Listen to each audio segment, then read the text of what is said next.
Hello बच्चों, आज हम पढ़ेंगे संगनी क्लास 7 चैप्टर 12।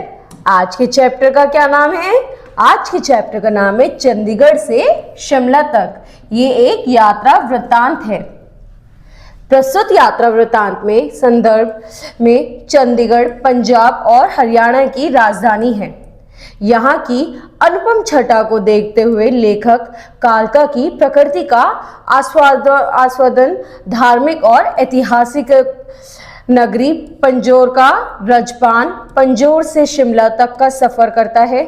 सबसे पहले हम यहाँ पे क्या देखेंगे? ये यात्रा वृत्तांत है, इसके संदर्भ में चंडीगढ़ पंजाब और हरियाणा की राजधानी है।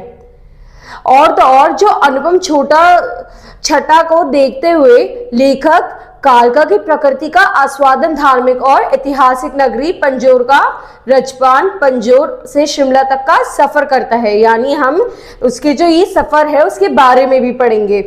यहाँ की विभिन्न ऐतिहासिक, पौराणिक कथाओं और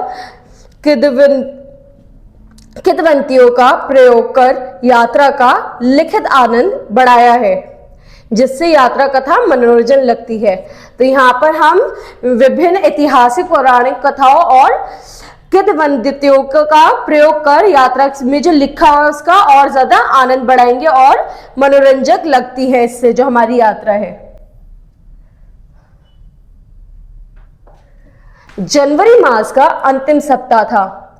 शीत ऋतु अपने पूरे यौवन पर थी। जनवरी का महीना था, जनवरी का महीना, उसके बाद जो सप्ताह का वो जनवरी मास का अंतिम सप्ताह था। जो जनवरी का महीना चल रहा था उसका आखिरी हफ्ता चल रहा था और शीत ऋतु अपने पूरे यौवन पे थी।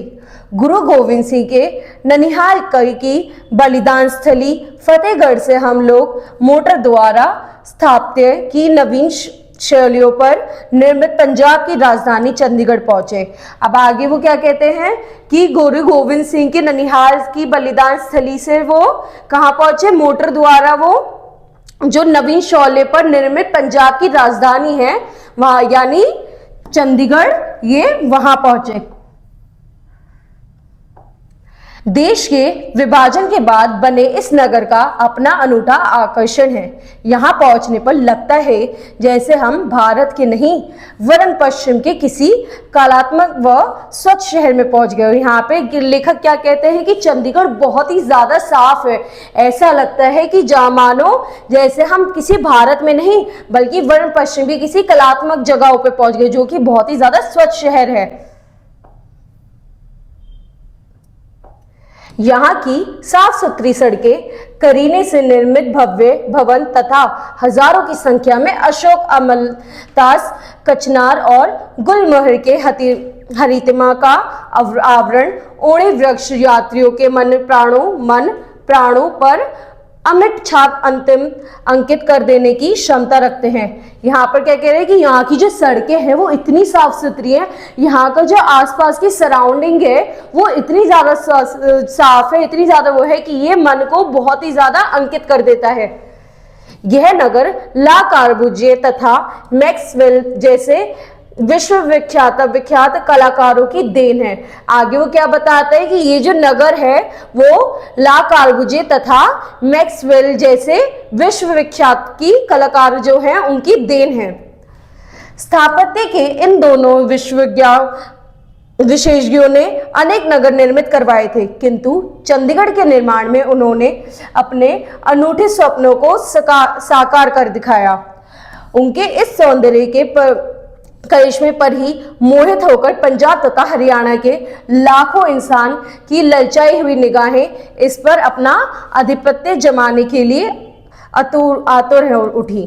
तो अब आगे क्या हुआ वो बताते हैं कि स्थापत्य के इन दोनों ये जो विशेषज्ञ हैं उनके नगर निर्मित काफी इन दोनों ने काफी नगर निर्मित कर, लेकिन जो चंडीगढ़ है उसके जो उन्होंने अपने अनूठे सपनों को साकार कर दिखाया, यानी चंडीगढ़ के द्वारा उन्होंने अपने सपने जो है वो पूरे करे।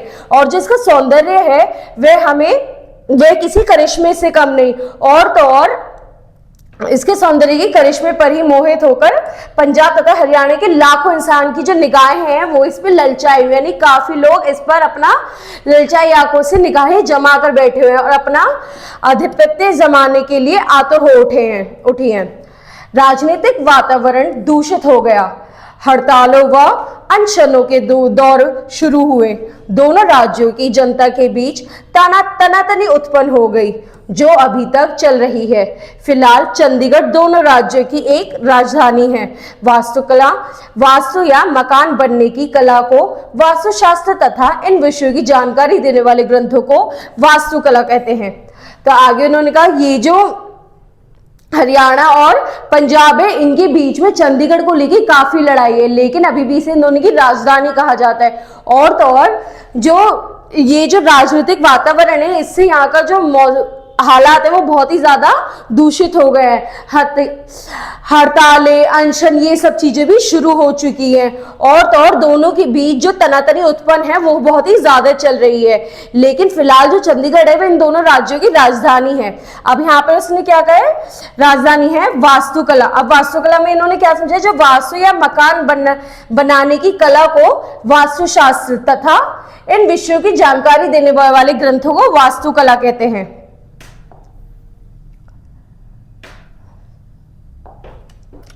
गत कुछ वर्षों से चंडीगढ़ का रूप बड़ी तेजी से बदल रहा है। स्वर्गीय नेहरू ने इस नगर के निर्माण में विशेष रुचि ली थी। तो यहाँ पर वो क्या कहते हैं कि कई वर्षों से यहाँ का जो वो है काम जो है वो तेजी से चल रहा है और तो और चंडीगढ़ का जो रूप है वो वर्षों से कई तरीके से बदल रहा है। जो स्वर्गीय नेहरू जी है उन्होंने इस नगर के निर्माण में विशेष रुचि ली थी, यानी जो नेहरू जी है उन्होंने भी इस नगर के निर्माण में काफी रुचि ली थी।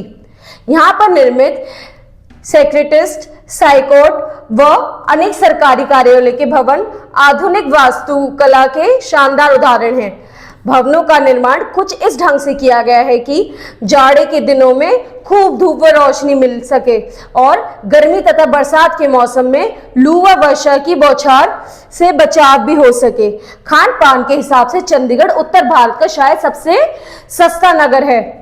तो यहाँ पे वो आगे क्या बताते हैं, आगे वो बताते हैं यहाँ पे जो भवनों का निर्माण है वो इस तरीके से किया गया है कि जब सर्दी का मौसम हो तो अच्छे से धूप और रोशनी मिल सके और जब गर्मी का मौसम हो तो ये जो लू है, वर्षा है, बौछार है, इससे बचाव हो सके। खान पान का हिसाब देखा जाए तो जो चंडीगढ़ है वो सबसे सस्ता राज्य है। दूध दही होटल में भोजन, ठेलों पर छोले भटूरे, हलवा पूरी, चाट आदि अपेक्षाकृत सस्ते भावों पर उपलब्ध होते हैं।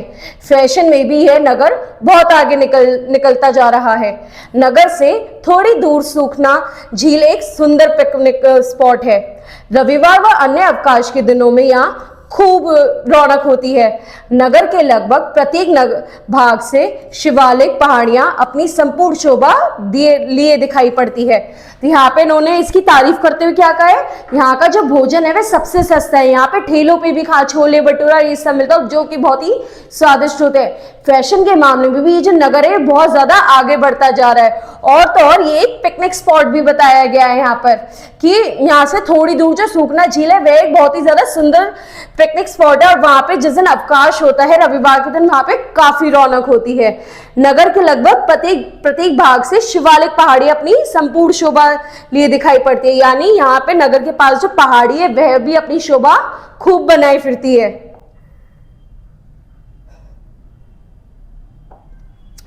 चंडीगढ़ देखने के बाद रेल द्वारा हम लोग उन 39 किलोमीटर की दूरी पर स्थित मनोरम नगरी कालका पहुंचे। उत्तर पश्चिम हिमालय की श्रेणी शिवालिक में समुद्र तल से 2400 फुट की ऊंचाई पर बसी यह एक रमणीक नगरी है। बड़ी लाइन का यह अंतिम स्टेशन है और यहाँ से शिमला के लिए छोटी लाइन शुरू होती है। अब यहाँ पर वो आगे क्या बताते हैं कि जो चंडीगढ़ देखने वाले जो रेल है, जो रेल द्वारा हम लोग 39 किलोमीटर की दूरी पर स्थित मनोरम नगरी का कालका पहुंचा। अब ये यहाँ पे चंडीगढ़ से जो 39 किलोमीटर दूर एक नगरी है जिसका नाम कालका है वहां पर पहुंच गए हैं। और तो और उत्तर पश्चिम हिमालय की जो श्रेणी है शिवालिक में समुद्र तल से 2400 फुट की जो ऊंचाई पर बसी है एक रमणीक नगरी है। बड़ी लाइन का ये जो स्टेशन था वह ये अंतिम स्टेशन है। और अब यहां से कहां के लिए चेंज कर सकते हैं, शिमला के लिए छोटी लाइन शुरू होती है यहां से। कालका की स्वच्छ तथा मनोहारी प्राकृतिक सौंदर्य निहार कर निसंकोच इस नगरी को एक हिल स्टेशन स्वीकार करना पड़ता है। सुंदर पहाड़ी की पृष्ठभूमि लिए हुए यहाँ का मुख्य बाजार चौड़ा, सीधा व चिंताकर्षक है। पार्श्व ऋतु में तो यहाँ की स्वच्छता आंखों में समाई रहती है, कीचड़ का नाम तक नहीं होता। वरन वर्षा की तीव्र बौछारों से यहाँ का बाजार तथा संकरी गलियां भी एकदम चमचमाने लगती हैं। बड़े बड़े नगरों के कोलाहल से दूर यहाँ के शांत वातावरण में पहुंचकर व्यक्ति अपने संसारिक बंधनों एवं परेशानियों को भूलकर एक अद्भुत प्रकार के सुख की अनुभूति करता है। समुद्र तल से लगभग 5000 फुट की ऊंचाई पर स्थित हिमाचल प्रदेश की मनोरम नगरी कसौली यहाँ से दृष्टिगोचर होती है। कालका से कसौल तक का पैदल मार्ग केवल 8-9 किलोमीटर ही का है। तो यहाँ पे वो क्या बताते हैं आगे, वो बताते हैं जो कालका है वो बहुत ही स्वच्छ नगरी है और तो यहाँ का जो दृश्य है वो बड़ा ही मनोहारी है। यहाँ पर जब वो आगे बताते हैं कि यहाँ पे जो सुंदर पहाड़ी की पृष्ठभूमि के लिए बहुत ही ज्यादा यहाँ का जो मुख्य बाजार है वो बहुत ही ज्यादा हरा भरा रहता है और तो और बहुत ही सुंदर लगता है। जो यहाँ पे पावस ऋतु होती है उसमें भी यहाँ की जो स्वच्छता है वो आंखों को चमकाने वाली होती है। और यहाँ पे कीचड़ का कोई नामो निशान नहीं होता। यहाँ पर जो बाजार तथा संकरी गलियां हैं वो एकदम चमचमाने लगती हैं वरन वर्षा में भी। आगे उसने बताया जो बड़े बड़े नगर हैं कोलाहल से जो धूल और शांत वातावरण है ये बहुत ही सुंदर है। और तो और जो समुद्र तल से लगभग 5000 फुट की ऊंचाई के पे जो हिमाचल प्रदेश से की मनोरम नगरी है कसौली, यहाँ से 8-9 किलोमीटर दूर है जिससे हम पैदल चल के भी जा सकते हैं। कालका में अपने एक मित्र के सुझाव पर हम 2-3 मील की दूरी पर गगर नदी की सहायक नदियों कुशाले और झज्जर के संगम पर सिर्फ प्राचीन धार्मिक एवं ऐतिहासिक नगरी पजौर देखने गए। अब वो आगे क्या बताता है कि कालका में जो उनका मित्र है उनके सुझाव से वह आगे जाके एक झील की नगरी भी देखने गए जो कि एक धार्मिक और ऐतिहासिक नगरी पंजोर देखने गए थे। वो कहा जाता है कि पंजोर तथा उसके आसपास का क्षेत्र ही महाभारत कालीन विराट नगर था और महाराजा बसंत यहाँ के ही शासक थे। पांडवों ने अपना अज्ञातवास का अंतिम वर्ष यहीं पर व्यतीत किया था। पांडवों के निवास की स्मृति को अक्षुण्ण बनाए रखने के लिए इस स्थान का नाम पंचपुर पड़ा जो समयांतर में पंजौर के नाम से प्रसिद्ध हो गया। अब वो आगे क्या बताते हैं कि जो पंजौर है कहा जाता है जो ये महाभारत काल का वो है, ये एक विराट नगरी कहलाता था और तो और यहाँ पर ही पांडवों ने अपना अंतिम वर्ष जो था अज्ञातवास का वो यहीं पर बिताया था। आगे चल के इसका जो नाम है वो पुंजपुर पड़ा था, पंचपुर, जो समयांतर में पंजौर के नाम से प्रसिद्ध हो गया। सन 1254 में दिल्ली के शासक नसीरुद्दीन महमूद ने इस क्षेत्र पर आक्रमण कर यहाँ के प्राचीन अवशेषों को क्षति पहुंचाई। मुगल सम्राट औरंगजेब ने निकट के रिश्तेदार फिदाए खां की जागीर में पंजौर भी सम्मिलित था। उसने इस स्थान की प्राकृतिक छटा देखकर यहाँ पर मनोरम उद्यान बनवाए।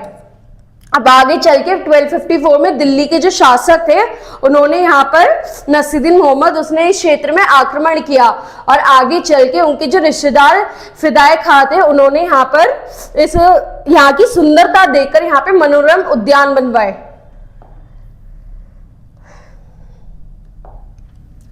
पंजौर और उसके निकटवर्ती क्षेत्र में हमारी प्राचीन संस्कृति व कला के अनेक उदाहरण मिलते हैं।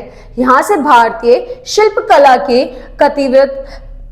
कतिपय अवशेष प्राप्त होते हुए हैं जिन पर संस्कृत के श्लोक अंकित है। पंजौर प्राचीन सरोवरों कुंडों की नगरी है। यहाँ का प्रसिद्ध कुंड द्रौपदी की कहानी अर्थात द्रौपदी कुंड है।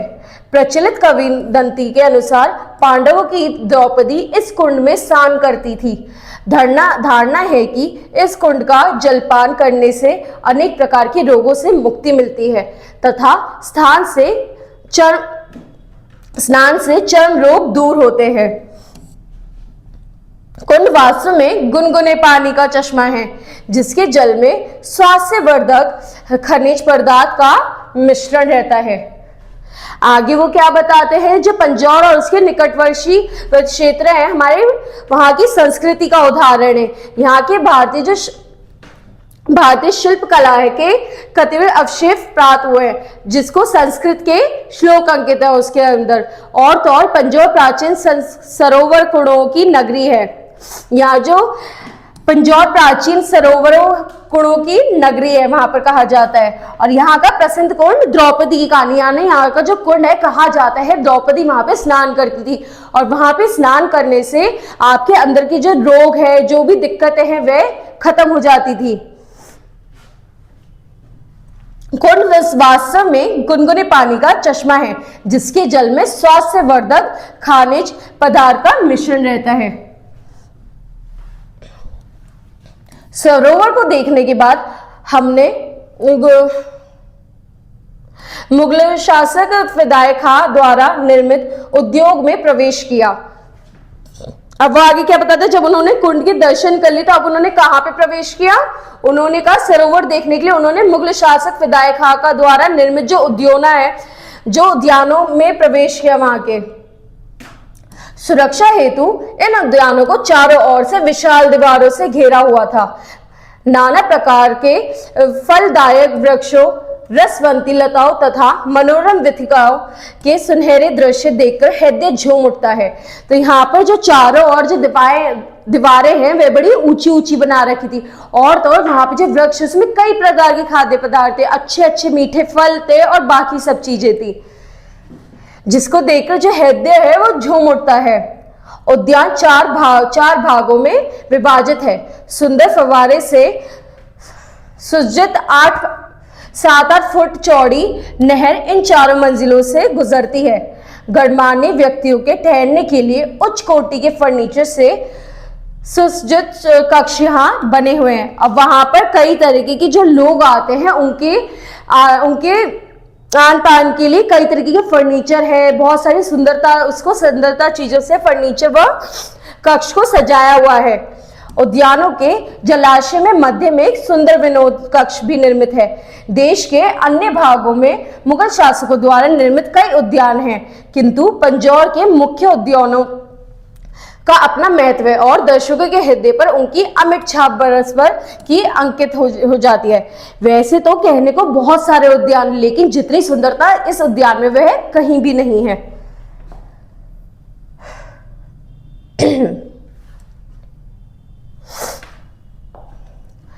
पंजौर से शाम को हम पुनः कालका लौट आए। रात वहां बिताने के बाद अपने अगले दिन रेल द्वारा शिमला के लिए प्रस्थान किया। अब आगे चल के उन्होंने शिमला के लिए प्रस्थान किया वहां से। यद्यपि सड़क यात्रा की अपेक्षा रेल यात्रा में समय अधिक लगता है, लेकिन रेल यात्रा बड़ी सुखद तथा मन लुभावनी होती है।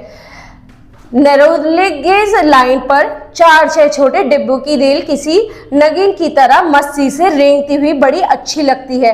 रास्ते में पहाड़ों का काट कर गति का अनुमान आप इस बात से लगा सकते हैं कि 3-4 बार हम मित्रों ने किसी मोड़ पर चलती गाड़ी को छोड़ दिया और पगडंडी के रास्ते ऊपर ही की पहाड़ी पर दिखाई पड़ रहे रेलवे स्टेशन पर पहुंच गए। आगे वो क्या बताते हैं, आगे बताते हैं कि पैदल की रेलवे द्वारा जाने से अच्छा पैदल यात्रा सबसे बढ़िया है। और तो और वहां पे जो रास्ते में जो पहाड़ है उन्हें काट काट कर बनाए गए 50 टनल आपका स्वागत करते हैं। वहां पे कम से कम 50 टनल भी मिले इन्हें। और रेल चलने की गति का अनुमान आप इस बात से लगा सकते हैं कि ये उसी से उतरकर ऊंची पहाड़ी पर चढ़ के दूसरी रेलवे भी पकड़ लेते हैं, इतनी धीमी चलती है। रेल पहाड़ियों पर मोड़ काटती हुई 2-3 मिनट बाद ही पहुंची और हम पुनः उसमें बैठ जाते। चलती रेल से चारों ओर का सौंदर्य छोटा छटा देखकर मन मुलावत, और तो और वो इस तरह से चलती कि ये 2-3 मिनट उतरकर आसपास का माहौल देखकर वापस उसमें चढ़ भी जाते। और जब शिमला के स्टेशन पे गाड़ी पहुंची तो चारों ओर का वातावरण देखकर मन झूम उठा। जब वो शिमला पहुंचे तो चारों ओर का जो वातावरण है उसको देखकर उनका मन झूल उठा। रात एक होटल में व्यतीत की। अगली सुबह जब माल रोड पर गए तो कुछ बच्चों और किशोरों का बर्फ पर खेलते देखा। आज की जीवन की लगभग सभी सुविधाएं यहाँ उपलब्ध हो सकती हैं। विभिन्न प्रकार के महंगे सस्ते होटल, कॉफी हाउस, नाचघर, सिनेमा व क्लब, यहाँ पर क्रिकेट, फुटबॉल तथा टेनिस आदि खेलने की सुंदर व्यवस्था है। आगे वो बताते हैं कि यहाँ पे बाकी जगहों की तरह हर चीज उपलब्ध है। यहाँ पे हर चीज का शौक है। यहाँ पे टेनिस, फुटबॉल, यहाँ सब कुछ खेलने के लिए उपलब्ध है। अलग अलग तरीके की कॉफी हाउस और ठहरने के लिए होटल हैं। घुड़सवारी के शौकीन के लिए घोड़े किराए पर मिल जाते हैं। ग्रीष्म ऋतु में तो शिमला हमारी राष्ट्रीय एकता का प्रतीक दिखाई देता है। तब यहाँ पर क्या पंजाबी, क्या मद्रासी, क्या गुजराती और क्या बंगाली, सभी तरह के लोग एक दूसरे के साथ घूमने नजर आते हैं। और यहाँ पे जिनको घुड़सवारी का शौक है उनके लिए घोड़े भी किराए पे मिल जाता है। और यहाँ पे किसी का कुछ हो नहीं थी, क्या पंजाबी, क्या मद्रासी, सब एक साथ बैठकर एक साथ यहाँ पे घूमते नजर आते हैं। दोपहर को हम जाको मंदिर के दर्शन करने गए। शिमला आने वाले धार्मिक प्रतित्व के लोग इस मंदिर में मस्तक नवाना नहीं भूलते। अब आगे चल के यहाँ पे वो एक मंदिर भी पहुंचे जहाँ पे जो भी लोग आते हैं वहां पे मस्तक लगाना नहीं भूलते हैं। प्रचलित कथा के अनुसार जब महावीर हनुमान लक्ष्मण जी के लिए हिमालय से संजीवनी लेकर लौट रहे थे तो कुछ देर के लिए उन्होंने इस स्थान पर विश्राम किया था। अब जब हनुमान जी लक्ष्मण जी के लिए संजीवनी बूटी लेकर आए थे तो उन्होंने इस स्थान पर विश्राम भी किया था। मंदिर तथा उसके आसपास के क्षेत्र में काफी बंदर दिखाई पड़ते हैं। अब आगे चल के उन्हें काफी बंदर भी दिखाई दिए।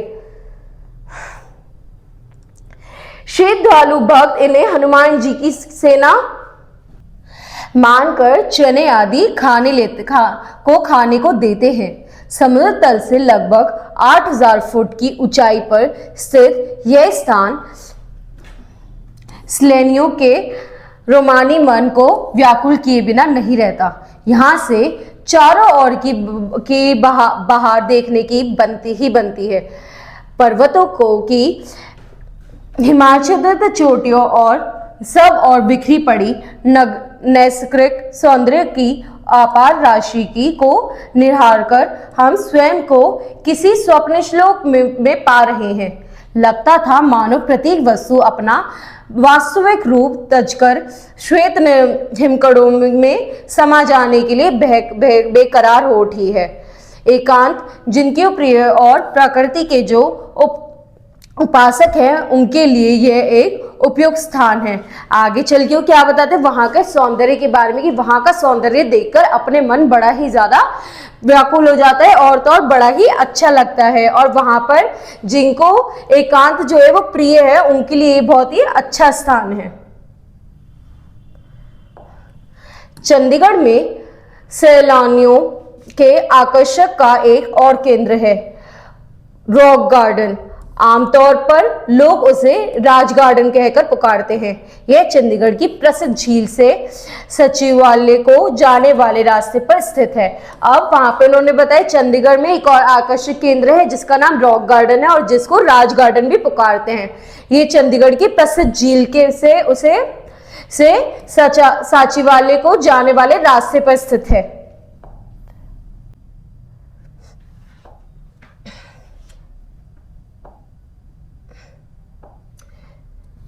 उसके निर्माता ने इसे बड़े गुप्त रूप से बनवाया है। चंडीगढ़ में जब यह बन रहा था तब किसी को इस बात का बिल्कुल जानकारी नहीं थी कि कुछ ही वर्षों बाद अपने ढंग का गार्डन निर्मित हो जाएगा।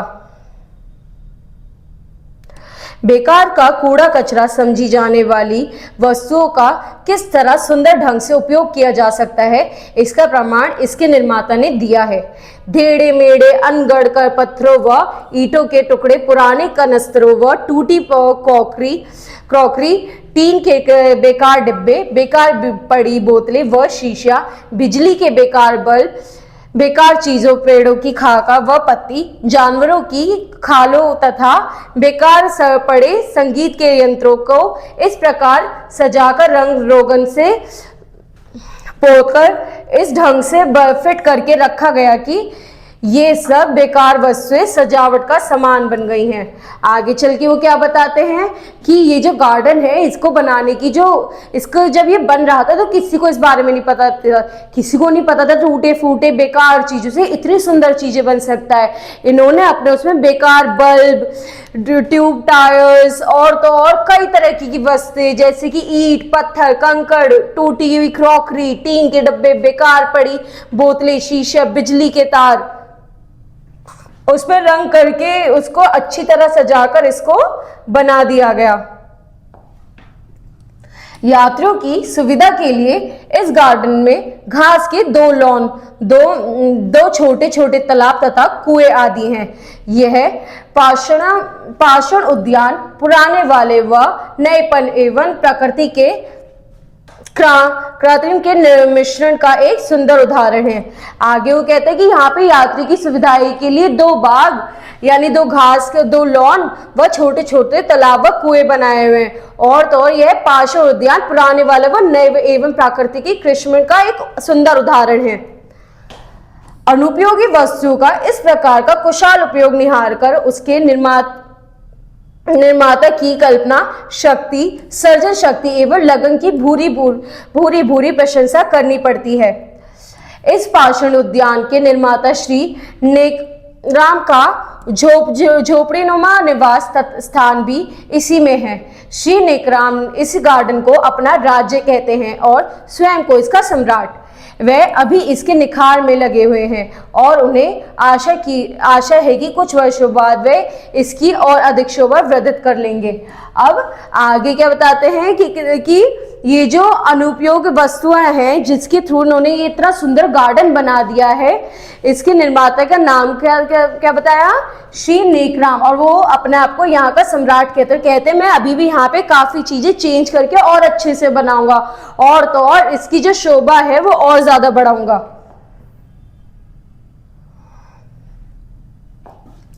इतिहास साक्षी है कि मुल्तान का शासक शमशुद्दीन अल्तमश पंजोरको का मोहक प्राकृतिक वातावरण ताकि यहाँ निर्मित धार्मिक स्थान देखकर उतावला हो उठा।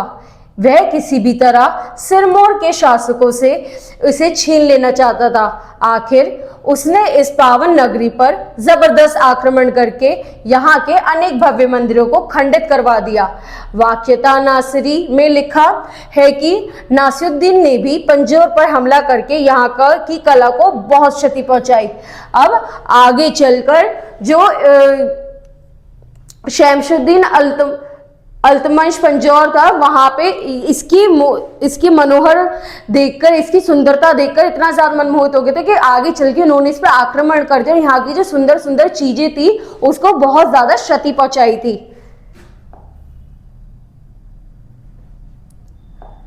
पंजौर की चित्रकला देखने योग्य है। यहाँ गोल गुंबद वाला एक भव्य गुरुद्वारा है। अब आगे वो कहते हैं जो पंजौर की जो चित्रकला है वो बहुत ही ज्यादा देखने योग्य है।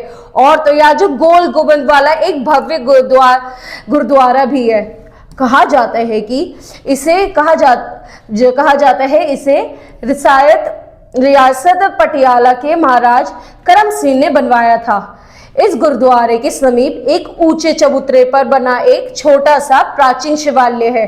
आगे वो बताते हैं कि ये कहा जाता है कि रियासत पटियाला के महाराज करम सिंह ने बनवाया था। और तो और जो ये गुरुद्वारा है इसकी समय के एक ऊंचे चबूतरे पे एक छोटा सा प्राचीन शिवालय भी है। इसकी वास्तुकला कला प्रेमियों तथा दर्शकों की अपनी ओर खींच लेने की क्षमता रखती है। लगभग 300 वर्ष पूर्व बने इस शिव मंदिर के पीछे वाले भाग में इसके निर्माता श्री फूलमत की समाधि है। मंदिर में 7 दरवाजे हैं, पर वे सब अब बंद हैं। केवल प्रवेश द्वार ही खुला हुआ है। तो आगे वो क्या बताते हैं? आगे बताते हैं जो इसकी वास्तुकला, जो कला प्रेमी और दर्शक है उसको उसकी तरफ खींच ही लेती है। और लगभग 300 वर्ष पूर्व इसमें जो शिव मंदिर के पीछे वाला बाग है इसके निर्माता फूलमत की यहाँ पे समाधि भी है। कहा जाता है इस मंदिर में 7 द्वार थे, लेकिन अब सारे बंद और सिर्फ एक प्रवेश द्वार ही खुला हुआ है।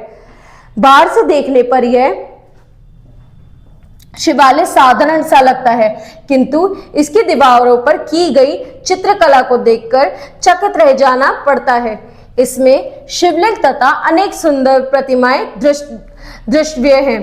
प्रवेश द्वार के अंदर की ओर दीवार पर हरिहर का भव्य चित्र है। तो यहाँ पे आगे हमने क्या पढ़ा? यहाँ पे हमने पढ़ा जो जहाँ पे शिवालय है वो साधारण सा तो लगता है, लेकिन जो उसकी दीवारों की जो चित्रकला है उसे देखकर इंसान चकित रह जाता है। इसमें शिवलिंग तथा अनेक सुंदर प्रतिमाएं दृष्टिप्रिय हैं। प्रवेश द्वार के अंदर की ओर दीवार पर हरिहर का भव्य चित्र है। आगे वो बताते हैं कि हरि विष्णु का रूप है। दोनों देवताओं के मुख तो अलग अलग है पर शरीर एक है। वो कहते हैं जो दोनों देवता है उनके मुख तो अलग है, लेकिन उनका जो शरीर है वह एक ही है। आकृति के 4 हाथ हैं।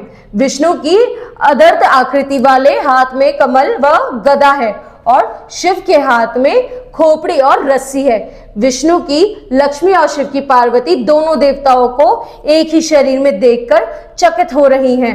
द्वार के दाहिने और स्वर्ग के देवता इंद्र व कुबेर के चित्र हैं। दोनों देव हाथ जोड़कर शिवलिंग की पूजा कर रहे हैं। पास ही शिव भक्तों की आकृतियां हैं। शिव भक्त ढोल मृदंग के कीर्तन कर रहे हैं। आगे क्या बताता है कि यहाँ पे बहुत ही सुंदर सुंदर आकृति और विष्णु की अर्थात आकृति वाले हाथ में कमल गदा और शिव के हाथ में खोपड़ी और रस्सी है। विष्णु की लक्ष्मी और शिव की पार्वती दोनों देवताओं को एक साथ देखी बड़ी ही अचंभित है। यहाँ पर द्वार के दाहिने और स्वर्ग के देवता इंद्र कुबेर के चित्र हैं। बेसिकली यहाँ पे बहुत ही ज्यादा सुंदर तरीके से सबके चित्र बनाए हुए हैं। और पास ही शिव भक्तों की जो आकृति है उसमें शिव भक्त ढोल नगाड़े बजा रहे हैं, कीर्तन कर रहे हैं। एक अन्य चित्र में शिव परिवार को कैलाश पर्वत पर निवास करते हुए दिखाया गया है। एक चित्र में भगवान शिव से वरदान पाकर 3 लोक का राजा बना हुआ दर्शाया है। अब आगे चित्र में कैलाश पर्वत के बारे में बताया, उनकी फैमिली का चित्र बनाया हुआ है। और तो और शिव से वरदान पाए हुए बड़ासुर के 3 लोक का राजा बना हुआ का दृश्य भी है।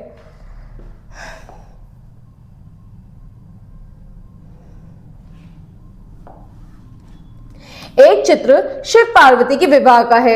एक दृश्य में बाणासुर की पुत्री उषा भगवान श्री कृष्ण के पौत्र अनिरुद्ध के वियोग में तड़पती हुई दृष्टिगोचर होती है। यद्यपि यह मंदिर हिंदू धर्म के अनुयायियों का है, परंतु इसमें सिख गुरुओं को भी पूरे आदर के साथ दिखाया गया है। गुरु नानक, गुरु आनंद, गुरु अदमरदाम तथा गुरु गोविंद सिंह को जो कभी चित्र मन पर अपनी छाप अंकित कर देता है। अब इस मंदिर में जो इतनी सुंदर सुंदर नक्काशी द्वारा जो भगवान शिव पार्वती का विवाह दिखाया है, बाणासुर की पुत्री जो है उषा, उसने भगवान कृष्ण के पुत्र अनिरुद्ध के वियोग की तड़पती की दृष्टिगोचर दिखाई हुई है। ये मंदिर जो है वो हिंदू धर्म का था, लेकिन इसमें जो सिख गुरु है उनका भी पूरा आदर करा है, चाहे वो गुरु नानक हो, गुरु आनंद हो या गुरु अमृतदास हो। सभी के चित्र मन पर छाप छोड़ने वाला अंकित कर देते हैं।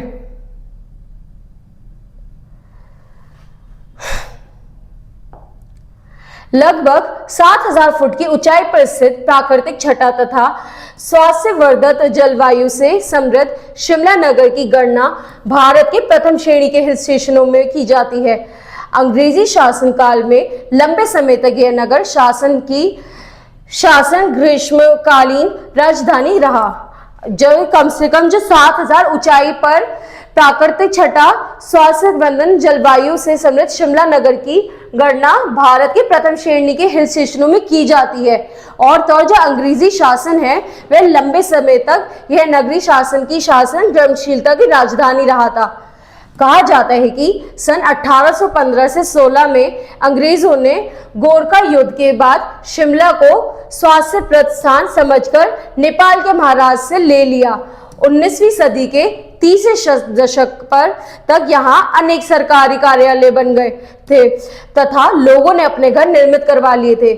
सन 1868 में गवर्नर जनरल पर सर जॉन लॉसेन के काल में यह नगर भारत की ग्रीष्मकालीन राजधानी बना। आगे चलकर कहा जाता है कि 1815 से 1816 के बीच जो अंग्रेजों ने गोरखा युद्ध के बाद शिमला को स्वास्थ्य प्रसिद्ध समझकर वहां के जो नेपाल के राजा थे उनसे ले लिया था। और 19वीं सदी के 30वें दशक में यहाँ अनेक सरकारी कार्यालय बने, लोगों ने अपना घर निर्मित करवाया और 1868 में गवर्नर जनरल पर जॉन लेसन ने काल में यह नगर भारत की ग्रीष्मकालीन राजधानी बना।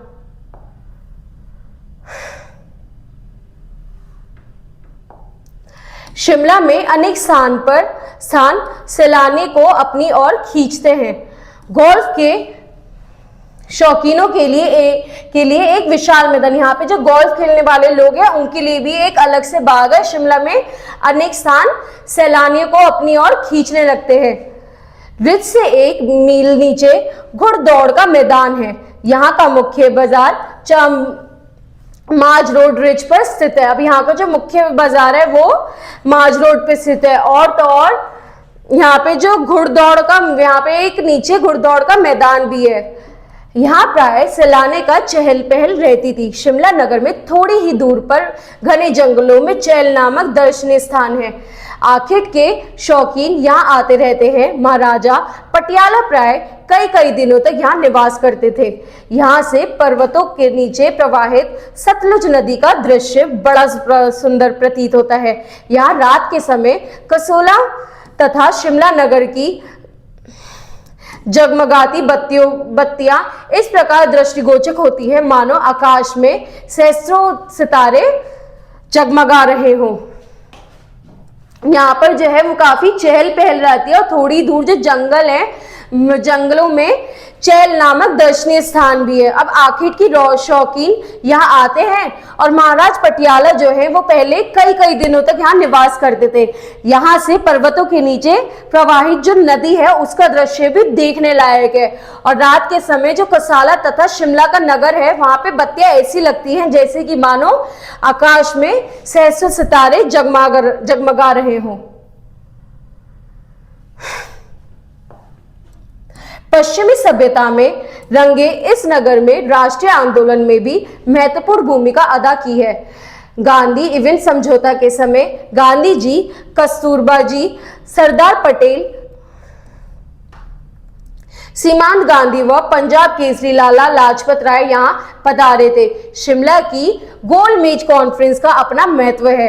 भारत विभाजन के संबंध में भी नेताओं की वार्ताएं इसी नगर में हुई थी। सन 1971 में भारत पाक युद्ध के बाद स्वर्गीय श्रीमती इंदिरा गांधी तथा भुट्टो के मध्य शिमला समझौता भी यहीं संपन्न हुआ था। एक तो 1971 में यहाँ पे भारत पाक युद्ध के बाद जो स्वर्गीय श्रीमती इंदिरा गांधी तथा भुट्टो के मध्य जो समझौता हुआ था वो भी यही हुआ था। और शिमला की जो गोल मेज है कॉन्फ्रेंस है उसका भी यहाँ पे अपना अलग महत्व है। भारत विभाजन के संबंध में जो नेताओं की बातचीत हुई थी वो भी इसी नगर में हुई थी। जो गांधी एवं समझौता है वह भी जो किस के बीच हुआ था, गांधी जी, कस्तूरबा जी, सरदार पटेल, श्रीमती गांधी व पंजाब केसरी लाल, इनके ही बीच में यहीं पर हुआ था। यहाँ पर वह पधारे थे। ठीक है बच्चों, अब अगली क्लास में अगला चैप्टर पढ़ेंगे। Thank you.